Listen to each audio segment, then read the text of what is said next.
Dieu. Je crois ce qu'elle dit que je suis. Je crois ce qu'elle dit que je peux faire.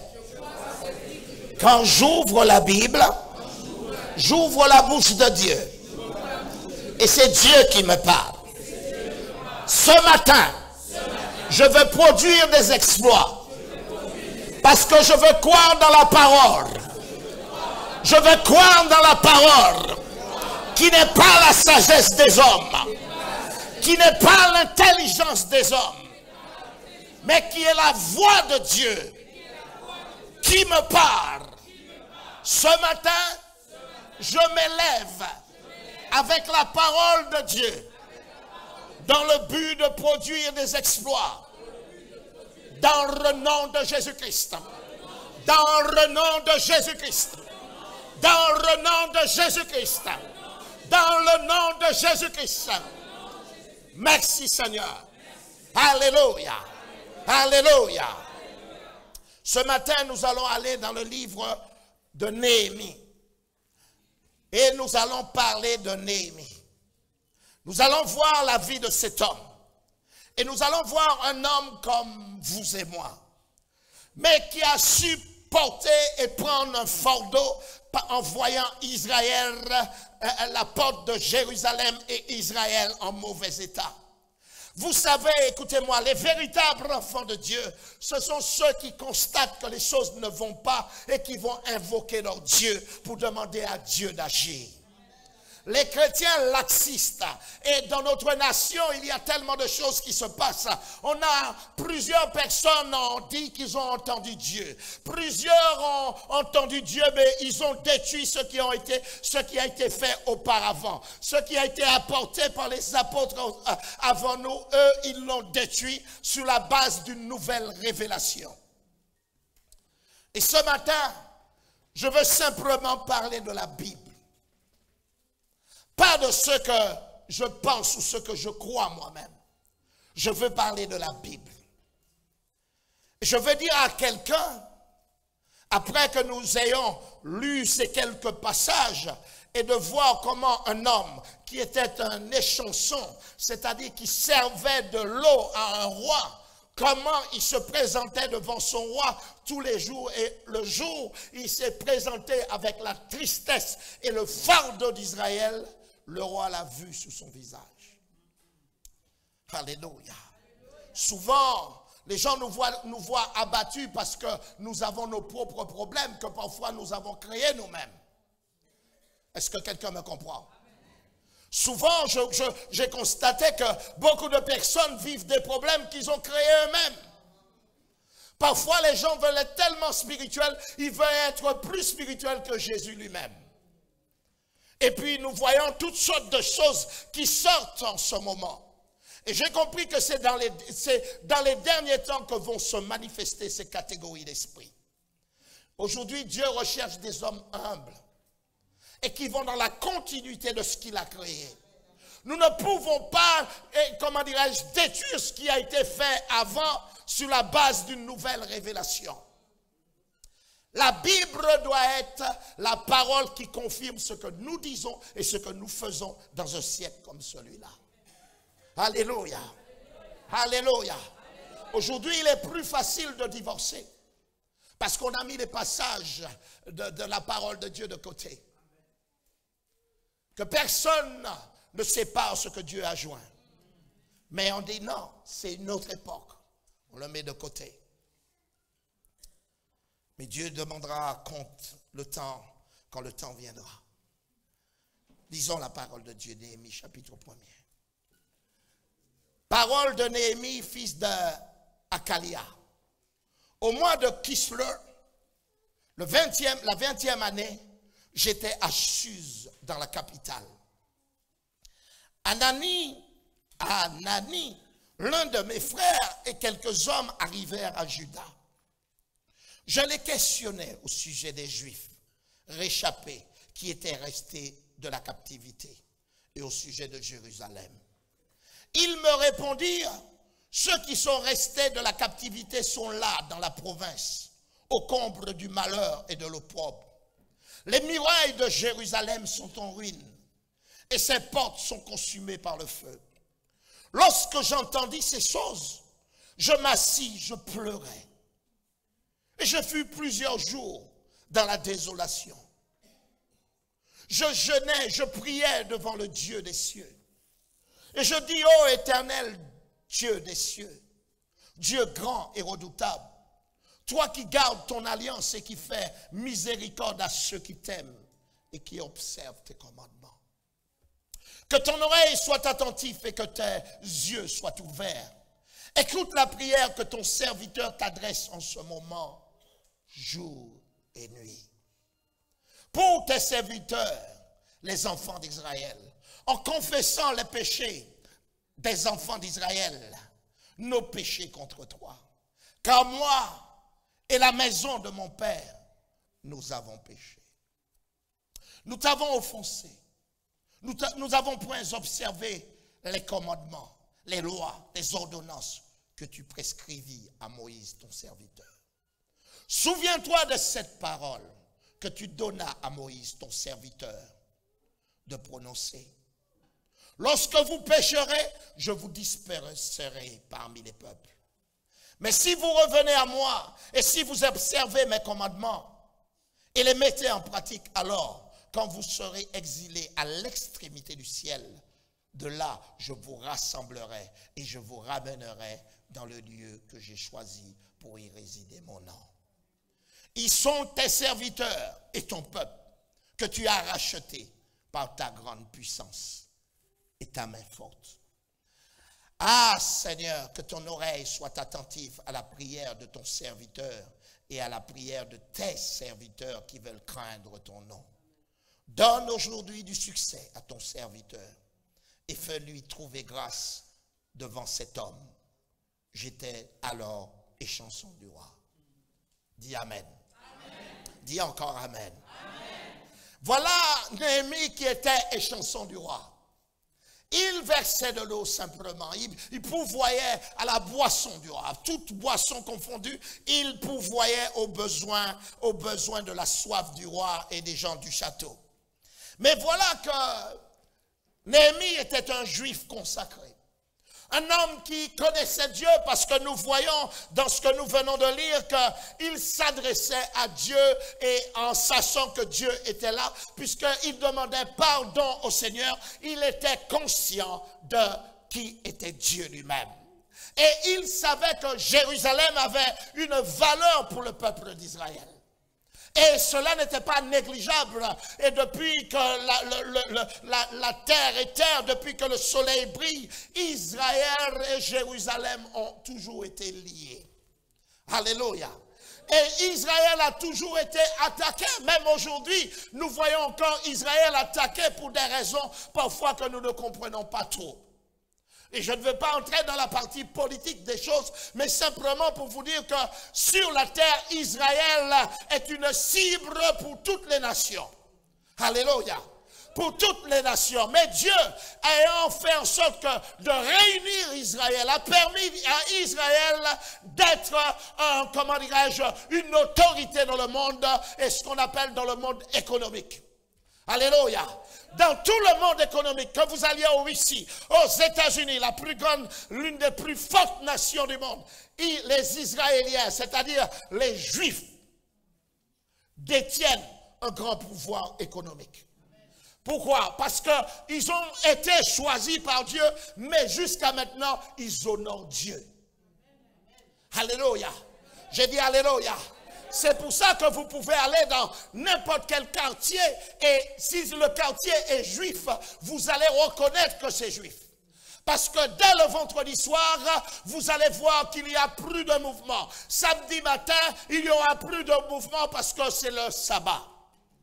Et même s'ils sont chefs d'entreprise et qu'ils gèrent des milliers et des milliers de dollars, ils vont se consacrer à Dieu. Est-ce que quelqu'un me comprend? Le jour qui est réservé à Dieu, ils le feront toujours, même s'ils sont multimillionnaires.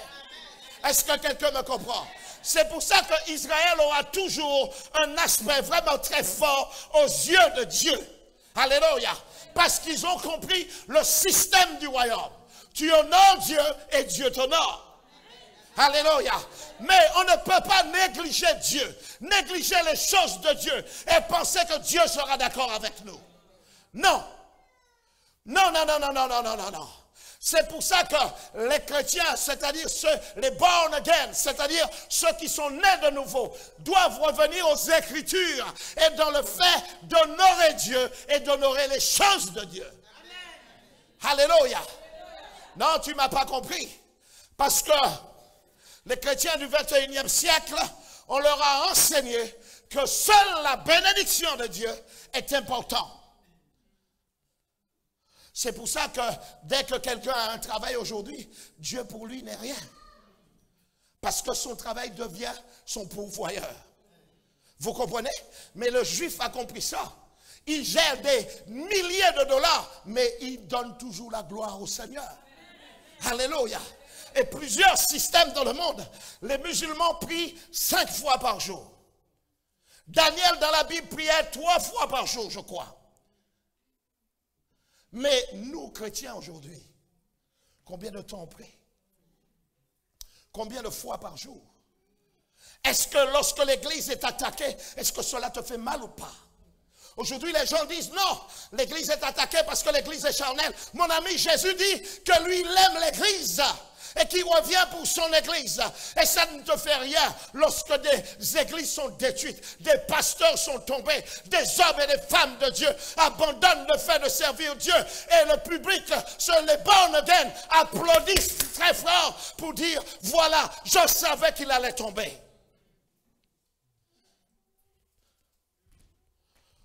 Comment cet homme, Néhémie, lui, il a entendu la mauvaise nouvelle concernant Jérusalem, parce qu'il savait que de Jérusalem, devait naître quelqu'un qui allait passer par là. Est-ce que quelqu'un me comprend? À l'époque de Néhémie, Jésus n'était pas encore là. Il était le premier-né de la création, mais il était dans le monde auprès du Père. Il était dans le sein du Père. Il n'était pas encore venu dans ce monde. Est-ce que quelqu'un me comprend? Mais voilà qu'on détruit les portes de Jérusalem. Et un homme se lève avec le cœur de Dieu. D'abord, il se repent devant Dieu. D'abord, il dit au Seigneur, mes pères et moi-même ont péché contre toi. Il parle, il ne regarde pas à lui-même. Aujourd'hui, nous avons tellement de personnes qui ne sont consacrées qu'à eux-mêmes. Ils ne voient qu'eux-mêmes. La seule personne qui existe, c'est eux. Ils ne pensent jamais aux autres. C'est pour ça qu'ils ne savent même pas qu'est-ce que c'est l'intercession. L'intercession, c'est prier pour les autres. La nation va mal, personne ne prie. L'économie va mal, personne ne prie. On dit Hollande, tu es ceci, tu es Flamby, tu es ceci. Mais mon Dieu, la Bible dit ceci, écoutez-moi bien. Même si nous ne sommes pas d'accord avec lui, politiquement, mais de quel droit nous avons pour abaisser un homme qui essaie de changer une nation, qui essaie d'aider le pays. Même s'il n'y arrive pas, mais il se donne pour le faire. Mais tout le monde lui piétine. L'église qui aurait pu prier ne le fait pas. Vous savez, si vous voulez arriver dans un endroit où on critique beaucoup, allez dans les groupes des chrétiens. Et vous allez voir. C'est là où vous entendrez des gens qui vont dire, moi je ne suis pas d'accord. Moi je ne suis pas d'accord. Mais ils n'ont rien créé, mais ils ne sont pas d'accord. Ils n'ont rien créé, mais ils ne sont pas d'accord. Mais je peux vous dire une chose. Vous avez pensé que Dieu laissera les choses comme cela. Mais un temps viendra. Je parle à l'église et je parle d'une manière très prophétique. Dieu demandera compte à tous ceux qui ont cassé les portes de Jérusalem. Jérusalem, dans la Bible, est le symbole de son église. Et je peux vous garantir, des hommes sont morts pour le fait de croire en Jésus. Des hommes sont morts pour avoir bâti des œuvres à travers le monde entier. C'est pour ça que le diable se lève dans tous les pays arabiques pour détruire les églises. Parce que l'église représente le retour du Seigneur. L'église représente le retour du Seigneur. C'est pour ça, mes chers frères et sœurs, l'Église est importante aux yeux du Seigneur. Parce que Dieu le chérit dans son cœur. On aurait pu dire que les portes de Jérusalem n'étaient rien. Pourquoi aller rebâtir une muraille qui était faite de grosses pierres? Pourquoi aller rebâtir des portes qui étaient faites en bois? Pourquoi Néhémie abandonne ce qu'il fait pour aller rebâtir quelque chose qui est un symbole humain, un simple bâtiment? Parce que, écoutez, c'était prophétique. Jérusalem devait être là. Jérusalem devait voir passer l'agneau de Dieu. Et si les portes de Jérusalem étaient restées détruites, étaient devenues une ruine, que serait devenu notre Seigneur Jésus-Christ? Quel serait le symbole sur la terre? La Bible nous parle de Jérusalem, de Galilée, de tous ces villes qui sont tellement importantes, mais qui représentent la nation choisie par Dieu lui-même. Tout est important dans la Bible. Je dis bien, tout est important. Nous avons besoin de retourner au Seigneur, d'avoir ses cœurs brisés. Ne pas permettre à nos bouches de dire n'importe quoi. Parce que, écoutez-moi bien, si nous ne faisons pas attention à ce que nos bouches disent, la Bible dit ceci: ce n'est pas ce qui rentre dans la bouche de l'homme qui le souille, mais ce qui en sort. Alléluia. J'ai dit alléluia. Mais voilà Néhémie, il est au service du roi, il travaille pour un roi, mais son cœur est attristé parce que l'œuvre de Dieu est atteinte. Écoute-moi, ne te réjouis pas quand tu vois un de tes frères tomber. Ne te réjouis pas quand tu vois quelque chose qui ne fonctionne pas, ne te réjouis pas. Ne vous réjouissez pas quand vous voyez un mariage qui ne fonctionne pas. Au lieu de dire, moi je le savais. Non, prie tes genoux devant le Seigneur. Prie tes genoux et demande au Seigneur de faire en sorte que ce mariage fonctionne. Et ne te réjouis pas quand tu vois quelqu'un qui a l'ambition de bâtir une entreprise. Et puis quand il va le faire, l'entreprise ne fonctionne pas. Ne va pas dire, le Seigneur m'avait déjà montré. Beaucoup de chrétiens aujourd'hui, ils sont prophétiques, mais lorsque les choses sont passées déjà. Très peu de prophètes se mettent en avant pour déclarer des choses avant que les choses se fassent. Beaucoup de gens parlent après. Mais écoute, si tu parles après, tu n'es qu'un journaliste. Est-ce que quelqu'un me comprend? Il n'y a rien de spirituel dans ce que tu es en train de faire. Tu veux simplement impressionner les gens sur la base de ce que tu savais, mais que tu n'as jamais dit, mais que tu as attendu que la chose se produise pour pouvoir dire un mot. Tu n'es qu'un journaliste. Va au Parisien. Alléluia. L'homme spirituel qui se trouve dans la parole de Dieu déclare les choses avant. Écoutez-moi, Néhémie a déclaré les choses avant. Il voulait rebâtir les portes de Jérusalem. Il a voulu le faire avant. Il a invoqué Dieu. Et il a demandé à Dieu de le faire trouver grâce auprès du roi. Alléluia. Et quand la grâce de Dieu se soulève sur ta vie, quand Dieu répand sa grâce sur toi, les portes s'ouvrent. J'ai dit les portes s'ouvrent. J'ai dit les portes s'ouvrent. C'est pour ça que je suis là pour dire à quelqu'un, ne décide pas où tu seras planté. Laisse Dieu te planter là où lui l'a décidé. Parce que quand tu es planté par Dieu, tu portes tes fruits en ta saison. Alléluia.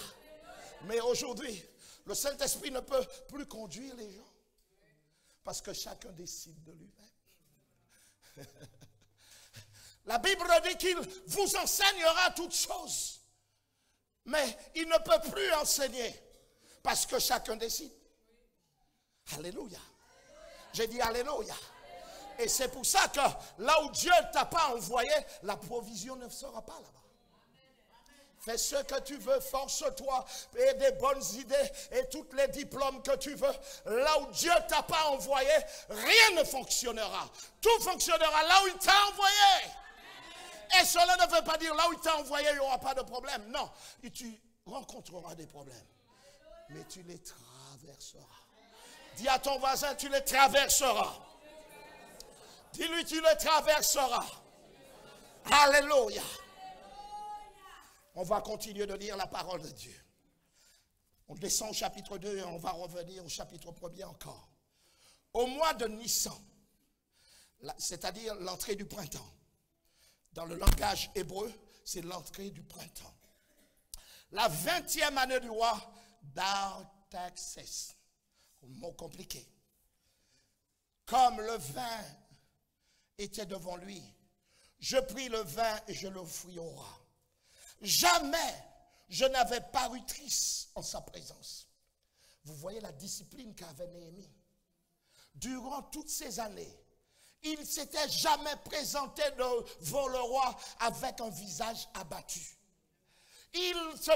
Écoutez-moi, ne pensez pas que Néhémie n'avait pas de problème avant. Il avait des problèmes. Mais lorsqu'il se présentait devant le roi, il venait toujours avec un visage ruisselant et il transmettait la joie. Et le seul jour où il ne s'est pas présenté avec le visage d'habitude, le roi a pu le voir. Écoutez ce que le roi lui dit. Le roi me dit, pourquoi as-tu mauvais visage? Tu es pourtant pas malade. Ce ne peut être qu'un chagrin de cœur.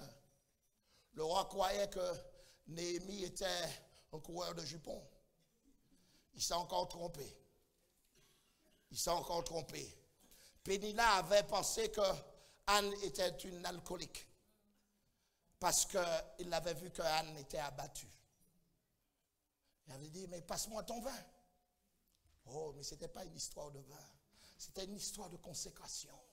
C'était une histoire où on va verser son cœur devant Dieu. Ce n'était pas une histoire où on vient faire du spectacle ou de la comédie. Non, c'était des hommes et des femmes tellement touchés alentour d'eux. Anne avait dit, Seigneur, Pénina a des enfants. Mais moi, je n'en ai pas. Mais je t'invoquerai jusqu'à ce que tu produises quelque chose pour moi. Et s'est référé à Dieu. Et ici, voilà, c'est Néhémie. Néhémie se présente parce que le fait que les portes de Jérusalem ont été détruites, Néhémie dit non. Je ne peux pas être dans la joie alors que les choses de Dieu sont détruites. Je ne peux pas être dans la joie pendant que les choses de Dieu sont abandonnées. C'est pour ça, mes chers amis, si l'état de la France ne te réveille pas le soir, si l'état de ton église ne te réveille pas le soir, afin que tu invoques Dieu, afin que tu puisses jeûner, crois-moi, tu es tellement passif que le diable viendra et continuera de faire. Dieu recherche un peuple dans lequel il pourra se confier. Dieu recherche un peuple qui pourra se mettre dans l'intercession et prier pour la nation jusqu'à ce que le changement vienne. Oh, la vie chrétienne light que nous avons, nous défendons des idées. Oh, la femme n'a pas le droit de prêcher. Il faut porter le foulard. Il ne faut pas mettre des boucles d'oreilles. Il ne faut pas mettre du mascara. Il ne faut pas s'habiller bien. Mais la femme ne doit pas mettre des talons. Les hommes... Écoutez, je suis fatigué de ça. Jésus, quand il est venu, lui, il n'a jamais empêché aux femmes d'aller dire que la résurrection, qu'il était ressuscité. C'était prêcher la parole. Aujourd'hui, tellement d'alibis pour ne pas porter le fardeau. Tellement d'alibis. Tellement d'alibis. Tellement d'alibis. L'église de Dieu est en récession dans notre nation. Et puis, on est là, on défend des idées inutiles. Alors que le jeûne et la prière, c'est là où les cœurs se courbent devant le Seigneur. C'est là où on devient humble. C'est là où on dit, Seigneur, fais quelque chose pour cette nation, Seigneur. On tue des gens, on les congèle, on prend des enfants, on les viole à l'âge de 4 ans. Au lieu que nous puissions nous retrouver quelque part et dire, Seigneur, il faut qu'on prie. Il faut qu'on prie. Il faut qu'on prie. On dit non, plus il y a besoin d'aller à l'église, c'est pas important. Normal, c'est pas important. Mais simplement, Pour vous qui dites que c'est plus important, regardez l'état du pays. Regardez l'état du pays. L'église n'est plus importante. C'est pour ça qu'aujourd'hui, tu ne peux plus parler à ton enfant. Si tu le parles, il fait le 119. 119, on vient te chercher. Oui, oui, et oui. Regardez l'état du pays dans lequel on vit. L'économie du pays est par terre, mais en combat. L'église n'est pas importante. Vous n'aimez pas ce que Dieu aime. Jésus dit, Marie, aimez vos femmes comme Christ a aimé l'église et s'est donné pour elle. Il revient pour son église, mais on n'aime pas l'église. On n'aime pas l'église. Jésus lui-même à l'âge de 12 ans va à la synagogue, est assis à la synagogue, est en train d'être enseigné ou d'entendre les enseignements des rabbins. Mais toi et moi, dans nos siècles modernes, tu n'as pas besoin. Et puis aujourd'hui, on t'a envahi le halal. Eh oui, eh oui, personne, mes frères, ne se lève sur leurs genoux. Combien de personnes ici, vous êtes réveillés à 3 heures du matin? Combien d'entre vous sont en train de... Je ne parle pas d'être réveillé à 3 heures ou 2 heures du matin pour prier pour vos propres besoins, non. Pour prier pour les autres. Les autres, le fardeau des autres. Le fardeau de quelqu'un que tu n'as pas vu. Le fardeau de quelqu'un que tu vois qui est en difficulté. Le fardeau de quelqu'un qui n'a pas de travail. Le fardeau de quelqu'un qui n'a pas les moyens. Le fardeau de quelqu'un. Il est où ce temps où on passait du temps dans la présence de Dieu et qu'on pouvait pleurer dans sa présence? Il est où ce temps, mes frères? Nous avons toutes sortes de modernisations. Nous avons Facebook, Internet et toutes ces choses. Mais nous sommes de plus en plus seuls. Nous sommes de plus en plus seuls. Les gens ne sortent plus, ne rendent plus visite à quelqu'un. Parce que nous avons mis ça sur la base du spiritualisme. Seigneur, je me souviens quand je me suis donné au Seigneur et que j'allais à l'église. J'étais tellement heureux d'arriver le samedi après-midi à l'église qui se trouvait dans un hôtel. L'atmosphère était différente. Les gens étaient différents. Les gens étaient souriants. Leur visage ruisselait. Et sur leurs lèvres, il y avait que le nom du Seigneur. Ils parlaient que de Jésus. Pas de leur système. Pas de ceux qu'ils croyaient. Non, mais de Jésus-Christ. Ils chantaient Yeshua Zaliawa. Mais mon Dieu, c'était formidable. La présence de Dieu impactait l'endroit. Et nous étions tellement heureux. Et aujourd'hui, les choses ont changé. On s'en moque des pasteurs. On les appelle des voleurs, des menteurs. On les traite de tous les noms. Et moi j'ai dit peut-être que je vais enlever Éphésiens 4.12. Éphésiens 4.12 parle des 5 ministères. Alors peut-être qu'il faut l'enlever. Peut-être qu'il faut arracher cette page et laisser chacun faire ce qu'il veut. Jésus a dit ceci. Je reviens chercher mon armée. Mais est-ce qu'une armée peut avancer en n'étant pas dans l'ordre? Est-ce qu'une armée peut avancer en n'ayant pas une hiérarchie? Est-ce qu'il suffit de donner à chacun une Kalachnikov et lui dire va à la guerre? Aujourd'hui, vous direz que c'est insensé. Mais pourquoi dans le monde spirituel, dans le monde chrétien, il faut que chacun fasse ce qu'il veut?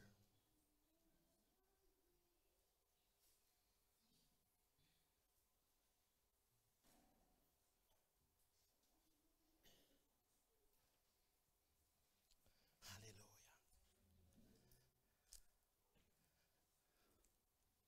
Le roi me dit, pourquoi as-tu mauvais visage? Tu n'es pourtant pas malade. Ce ne peut qu'être qu'un chagrin de cœur. Je fus saisi d'une grande crainte. Quand le roi lui a dit, au chapitre 2, verset 2, quand le roi lui a dit, c'est peut-être un chagrin de cœur, il fut saisi d'une grande crainte.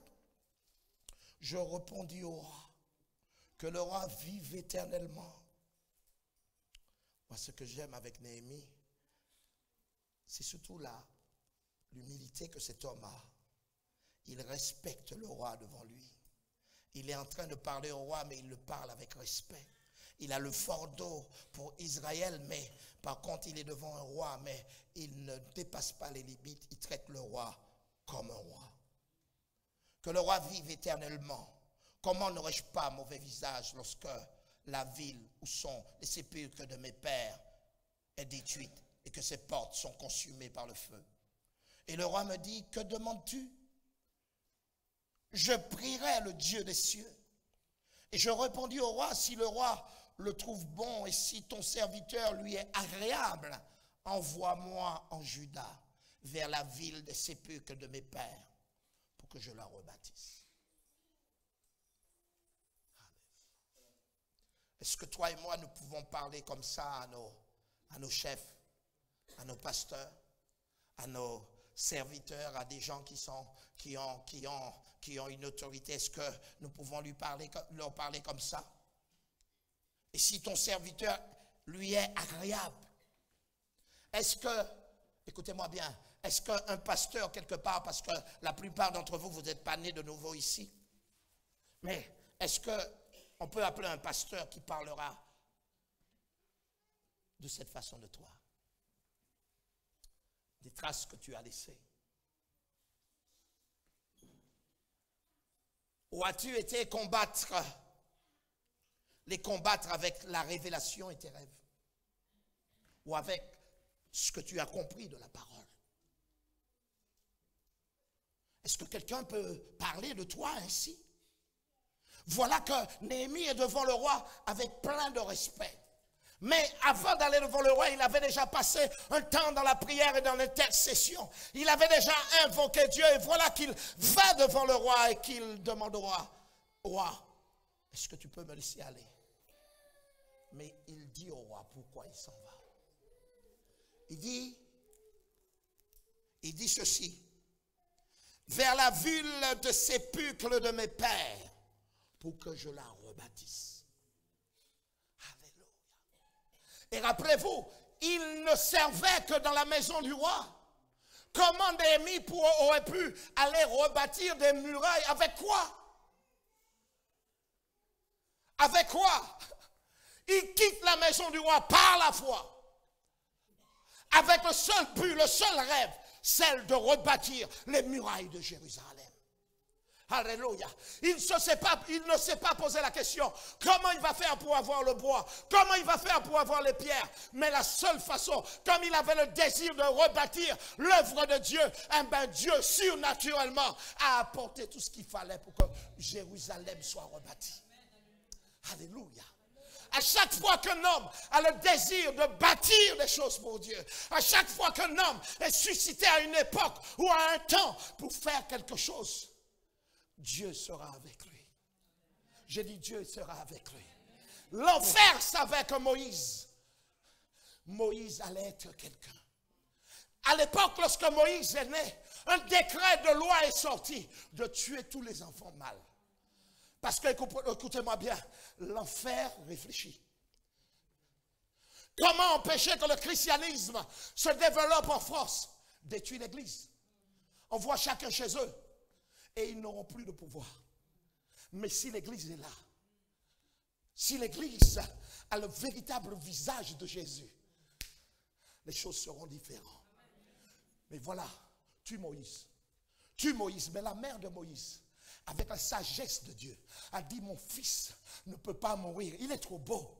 Et elle a fabriqué, la Bible ne nous parle pas du père.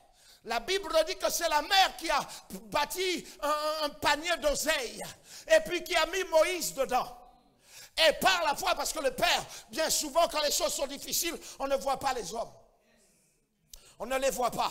Au pied de la croix, il y avait les femmes. Mais voilà que la mère de Moïse, on ne nous parle pas de son père. Où était le père? Non, il y a un décret de mort, tu n'es pas dans ta famille, tu as un problème. Il y a des problèmes dans ta propre maison, tu n'es pas là. c'est que tu as un problème, mon cher. Tu as un problème. Mais voilà que Moïse, la mère de Moïse, elle dit, mon fils ne mourra pas. Elle bâtit un panier. Elle saisit des branches. Elle bâtit un panier. Et elle lâche le fils sous le fleuve. À un endroit bien précis. Et elle s'est dit, là, par la foi, mon fils va être récupéré. Alléluia. Écoutez-moi, je vais vous dire pourquoi c'est par la foi qu'elle l'a fait. Parce que Moïse aurait pu être endormi et que le panier dépasse comment dirais-je, la propriété de la fille de Pharaon et puis passe. Mais ce n'est pas ainsi. La Bible dit qu'elle a entendu le pleur des bébés. Alors il fallait avoir la foi de libérer ton enfant qui ne soit pas en sommeil. Et puis voilà que Moïse, sur son petit bateau qui a été créé par sa mère, bâti de la main d'une femme, il passa et puis il pleura. Et les servantes ont entendu la voix de l'enfant. Oh, elle a dit, amenez-les-moi. Et puis elle a trouvé l'enfant super beau. Elle a dit, trouvez-moi quelqu'un. Et quelqu'un a dit, nous avons quelqu'un. Et c'était la mère à Moïse. Et la mère à Moïse a nourri Moïse dans la propre maison de Pharaon. Mon Dieu, mon Dieu, mon Dieu, mon Dieu. La foi fonctionne. La foi qui est déterminée change les cours de vie. Alléluia. J'ai dit alléluia. Tout ce que tu feras par la foi pour faire en sorte que Dieu soit honoré, Dieu sera présent. Alléluia. J'ai dit Dieu sera présent. Néhémie, oh, nous ne voyons pas qu'il demande au roi, roi, donne-moi du bois, donne-moi des clous, donne-moi des pierres. Non. Il dit, envoie-moi à Juda, là où se trouve le sépulcre de mes pères, afin que je le rebâtisse. Alléluia. J'ai dit alléluia. J'ai dit alléluia. Lorsque tu as le cœur de Dieu et que les choses de Dieu sont détruites, tu n'as qu'un seul désir. Celle que les choses de Dieu revivent. Revivent. Les Smith Wigglesworth avaient la passion de Jésus. Ils faisaient des kilomètres à cheval. Le John Knox. Des hommes qui ont travaillé pour le royaume de Dieu avec leur vie. Aujourd'hui, qui c'est qui veut donner sa vie? Hier, un pasteur m'a appelé, il m'a dit, mais toi, pasteur Pierre, il faut que tu fasses attention. J'ai dit, faire attention de quoi? Il m'a dit, il faut que tu fasses attention. On ne va pas t'aimer, on va détruire ta vie. Mais je leur ai dit, mais on ne peut pas tuer quelqu'un qui est déjà mort. Parce que, écoutez-moi bien, ma vie, je l'ai donnée au Seigneur. Je ne peux plus la récupérer. Et si un jour je dois partir à cause de l'évangile, ne pleurez pas pour moi. Laissez-moi aller. Parce que faire le travail du Seigneur peut te coûter ta vie. Alléluia. Oui. Plusieurs d'entre vous, vous avez cru que je suis venu ici pour faire des spectacles. Ce n'est pas un spectacle. Il faut rebâtir les portes de la France. Il faut faire en sorte que des intercesseurs se lèvent pour cette nation. Il faut faire en sorte que la méchanceté quitte cette nation. Écoutez, aujourd'hui, tu peux détruire quelqu'un et dire que c'est spirituel. Je vous dis, vous pouvez même tuer quelqu'un et dire que c'est spirituel aujourd'hui. Souvent, je dis aux gens, mais dans toute mauvaise action, pose-toi la question, qu'aurait fait Jésus à ta place? Qu'aurait-il fait? C'est ça la grande question, mon ami. Qu'est-ce que Jésus aurait pu faire à ta place? Je vois des chrétiens remplis de colère et qui disent, ah, moi je ne suis pas d'accord. Oui, Jésus aurait fait ça. Personne ne l'aurait suivi. Jésus était ferme. Quand il parlait, il disait, arrière de moi, Satan. Il savait ce qu'il faisait. À ton travail, qu'aurait fait Jésus à ta place? Quand tu arrives en retard à l'église, Jésus aurait été à ta place, aurait-il fait pareil? Parler de ton voisin, Jésus à ta place, qu'aurait-il fait? Qu'aurait-il fait?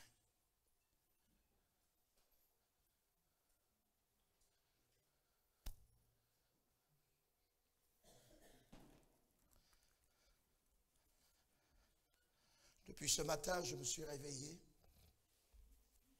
Comme le dimanche matin, je me réveille très tôt.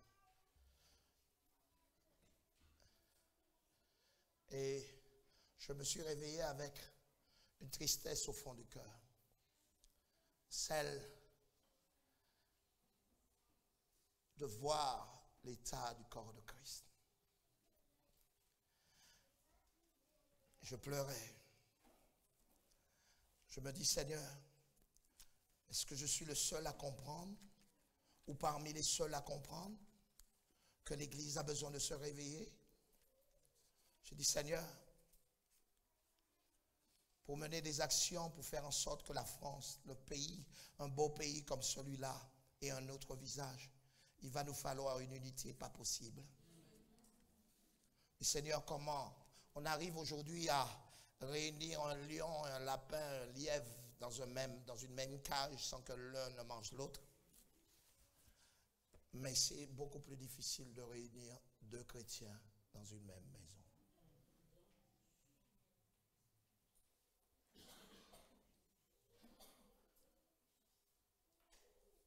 J'ai vu même un chat monter sur le dos d'un dauphin. J'ai vu même une espèce de doigt prendre à manger et donner à des poissons.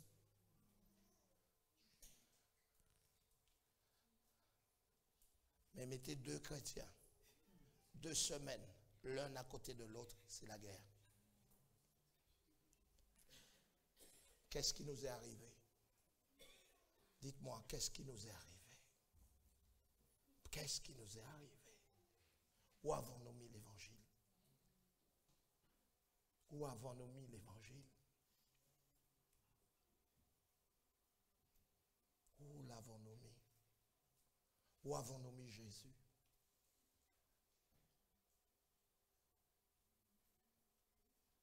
Est-ce que vous pouvez fermer les yeux? Juste fermer les yeux.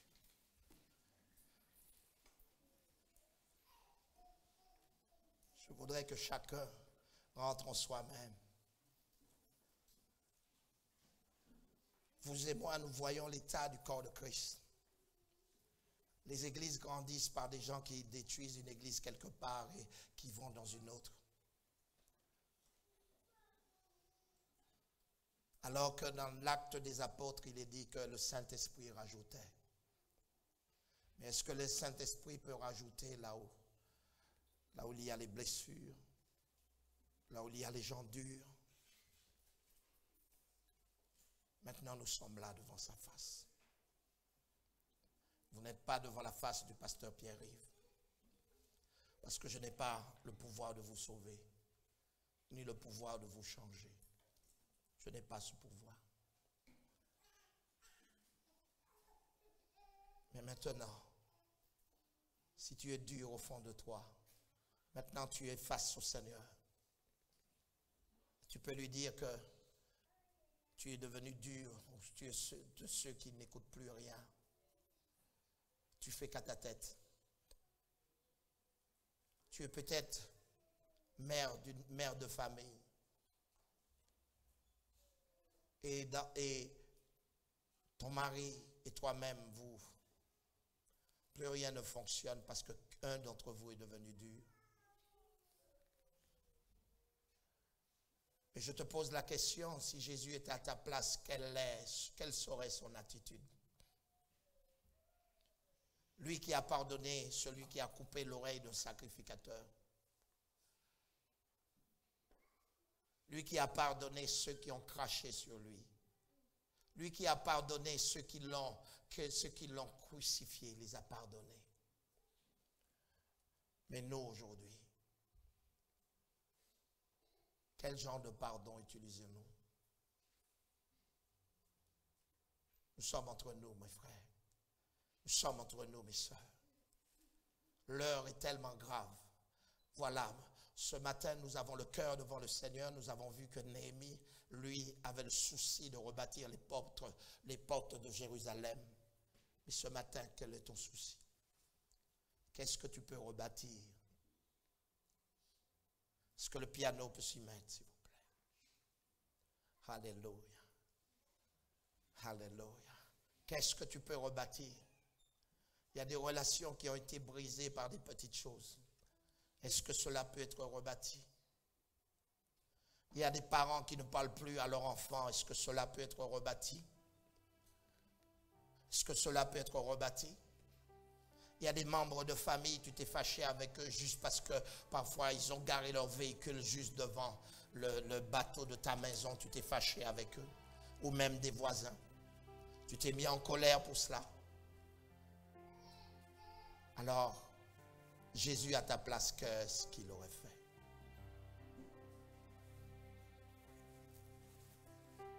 Nous sommes là tous ensemble. L'église de Dieu est détruite en France. Mais est-ce que quelqu'un a eu le souci que les églises du Seigneur soient rebâties? Soient rebâties. Que le stade de France soit rempli de chrétiens un jour. Que Bercy soit rempli de chrétiens un jour. Que les stations de télévision viennent nous voir à manger un barbecue ensemble, danser sous des chansons chrétiennes. Est-ce qu'un jour nous le verrons dans notre nation?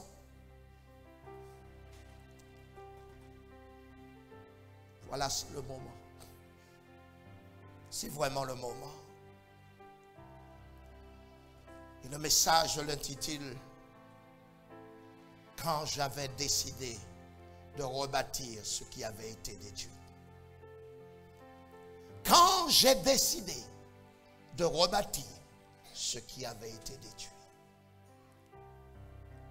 Ce matin, tu es là. Toi seul as le pouvoir de rebâtir. Toi seul as le pouvoir de remettre les choses à leur place. Toi, tu les ramènes à leur place et Dieu les soude.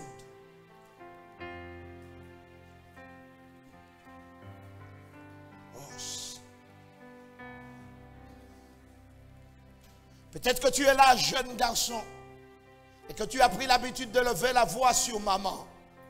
Tu as aussi pris l'habitude de lever la voix sur papa. Alors tu as le choix maintenant de ne plus le faire. De ne plus le faire.